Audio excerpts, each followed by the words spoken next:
Bonjour, je vais vous montrer comment j'ai abordé le thème du cycle de l'eau et de la botanique auprès des enfants et tout ça sans avoir de jardin.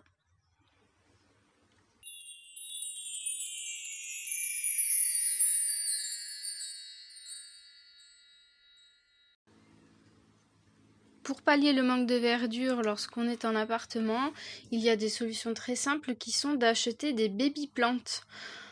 Donc c'est ce qu'on a fait, on en a trouvé quelques-unes qui supportent parfaitement l'abondance d'eau et les erreurs des petites mains, tout comme le manque d'eau pour quand on part en vacances et puis qu'on les laisse à droite à gauche à des personnes qui sont pas forcément expertes. Donc ce sont des plantes débutantes que les enfants peuvent manipuler sans danger et qui vont les ravir et leur montrer la croissance d'une plante tout simplement. Parce que ce sont donc les baby plantes qu'on trouve dans n'importe quelle jardinerie. C'est entre 3 et 5 euros. Vous avez le pot et tout qui est inclus. Et comme ce sont des toutes petites plantes, dès qu'elles grandissent et que la saison qui suit, il faut changer de taille de pot, on en trouve à Action à vraiment pas cher. Il suffit de prendre un diamètre 2 cm au-dessus de celui que vous aviez avant. Et la plante se sentira de nouveau à l'aise et continuera de grandir. C'est vraiment très intéressant pour les enfants. Ils apprennent qu'une plante qui a trop d'eau se noie, une plante qui n'en a pas assez sèche. Ils apprennent aussi que la plante a besoin d'avoir de l'humidité, donc ça leur inculque la germination et également le cycle de l'eau.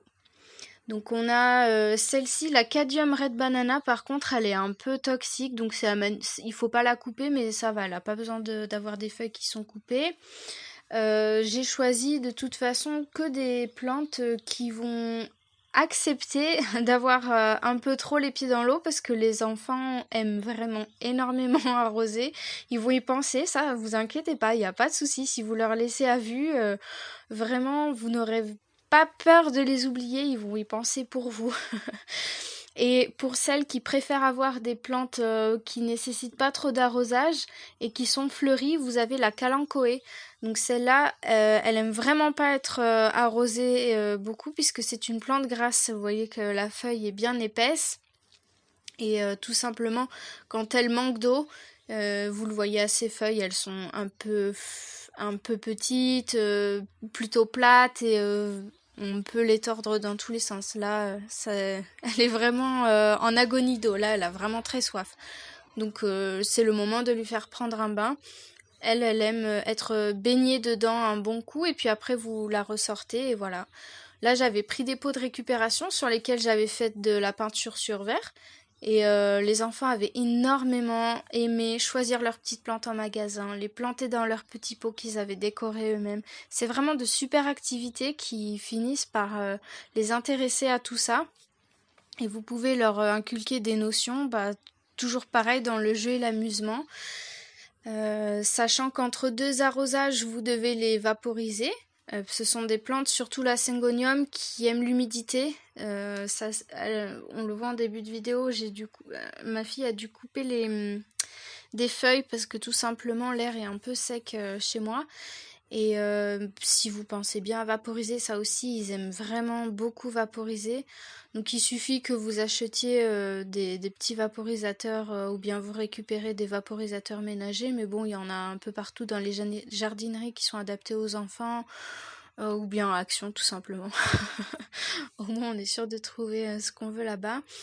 Et puis ensuite, moi j'arrose dans la salle de bain tout simplement, au-dessus d'un tapis, avec un bac, comme ça les plantes trempent un bon moment avant de se faire un peu essorer.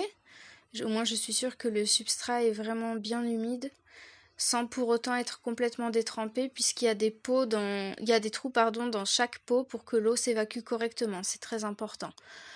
Et avec tout ça, vous pouvez compléter par des biosphères. Celle-là, je l'avais trouvée en supermarché. Donc après, je sais pas, vous devez en avoir un peu partout. C'est la marque Clementoni. Il y a un petit livret qui explique ce que c'est que le milieu de vie, le cycle de l'eau, Et les différentes couches terrestres aussi, c'est assez intéressant. Vous la constituez vous-même. Il y a plusieurs sachets, vous plantez, il y a les graines qui sont fournies avec. Et puis vous avez de la condensation qui va se former, qui va créer l'humidité. C'est vraiment très très intéressant. Le livret est bien fait, je l'ai gardé. Il est un peu compliqué pour des maternelles. Ça sera vraiment plus pour des primaires. Donc la biosphère, vous faites pas attention, elle est complètement tachée. Elle est pas comme ça, hein. Normalement, elle est vraiment transparente, tout bien comme il faut. Moi, j'ai mis des huiles essentielles en vaporisateur à côté. J'ai pas fait attention, ça m'a taché le plastique. Mais sinon, elle est toute belle. Donc c'est là que vous placez vos glaçons. Et puis, par l'effet de condensation, vous allez avoir la pluie qui va se créer. Et là, mais alors les enfants sont scotchés devant, ils aiment énormément ça. Et puis dès qu'il pleut, ils vous le ressortent. Ah, bah, il y a des glaçons au-dessus. Alors non, on explique les nuages et tout. Et c'est vraiment génial. Ça les intéresse et ça leur permet de poser des questions. Et vous, bah, vous les instruisez tout simplement, tout facilement en observant. Donc l'arbre, c'est pour les plantes qui sont grimpantes. Au moins, elles peuvent grimper sur le petit arbre. C'est vraiment très bien fait. C'est hyper bien pensé. Bon, il n'y a pas beaucoup de terre, donc c'est vraiment pour des petites plantes de graines, etc. Pour engrammer le vocabulaire que nous avions vu avec la biosphère, avec la manipulation des plantes, nous avons fait une activité artistique. Ça les intéresse énormément quand on a fait des manipulations réelles avant. Si vous voulez d'autres idées, d'autres astuces, abonnez-vous à la chaîne, likez, partagez et commentez si vous avez des choses à dire. Je serai à votre écoute. À bientôt!